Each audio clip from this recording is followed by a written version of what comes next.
Court has just come back from summer break and has hit the ground running. While it is yet to rule on an issue that has paralyzed India's examination system, which is NEET, it did rule on an issue that hurts and irritates lakhs of people with disability. Their crude and insensitive portrayal in mass media, especially in films. So the Supreme Court today has issued landmark guidelines for disability representation in films.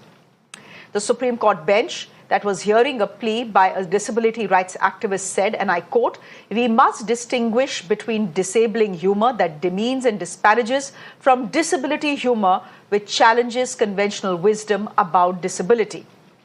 Now, amongst the guidelines laid down by the Supreme Court is avoiding terms like cripple and retard that perpetuate negative stereotypes and depict the diversity, success, and challenges of people with disability. Let me bring in Nipun Malhotra. He's the activist who saw a film last year and then decided that the matter now needs the intervention of the highest court of this land. Nipun is joining us on the broadcast. Nipun, what was the trigger? Why did you decide it was time to go to the Supreme Court?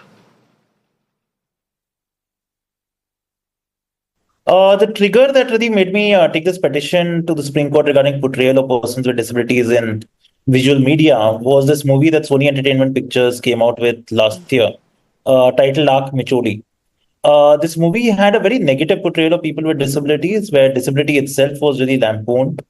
It had somebody who had a memory loss called Bulakkar Baap. Another person who was stammering was called Atki Keset. Night blindness was shown in a way which is not night blindness at all. It was totally misrepresented. And the basic crux of the movie was about how if a person with a disability wants to get married, they should really hide the disability.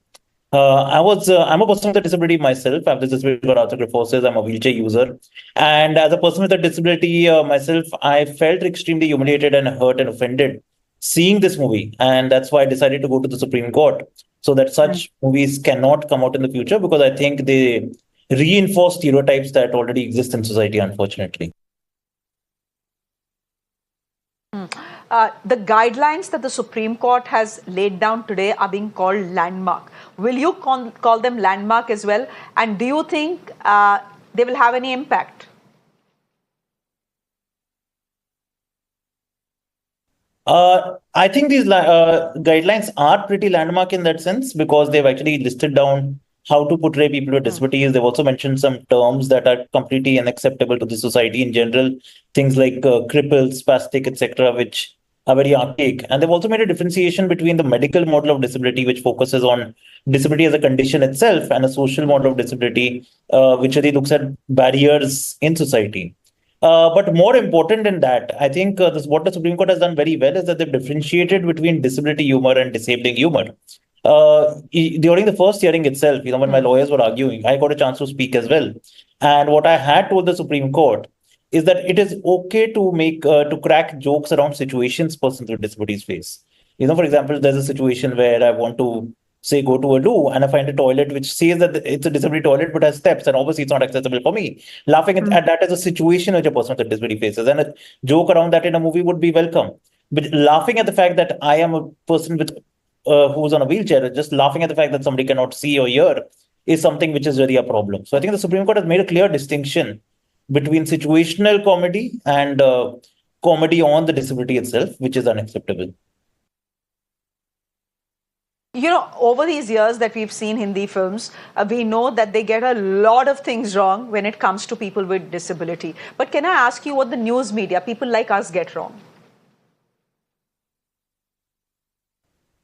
I think one thing that a lot of news channels in India get wrong is really using the euphemisms around disability.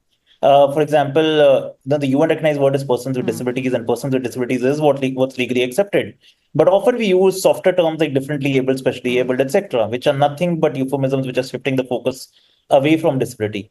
The second thing that I think a lot of news media gets wrong is that they don't realize that there's a saying which, in fact, even the Supreme Court has quoted in its judgment: nothing about us without us. That, you need to have persons with disabilities in decision making, even in news media, even in editorial boards, etc., to really get an idea of what a lived experience of a person with a disability is. I'll just give you an example. For example, you're an editor of a channel. You will not have somebody who's a man hosting a show on gender and or woman issues in that sense. Just like that, having people with disabilities in decision making, not just in the media but everywhere, in film productions, in television shows, etc., and taking their inputs is something which would really help make the messaging much better in that sense. What would also help is representation of disabled people in the political sphere. How many of our MPs and MLAs who come to the House, who we see every day on television, actually understand disability? My last question to you is, I'm not sure how many filmmakers out there will actually go out and read what the Supreme Court has said and the guidelines that the Supreme Court has issued. They'll have no choice to do it. But what is it? What are those few things that they need to know when they depict disability either in their films or their serials or their plays?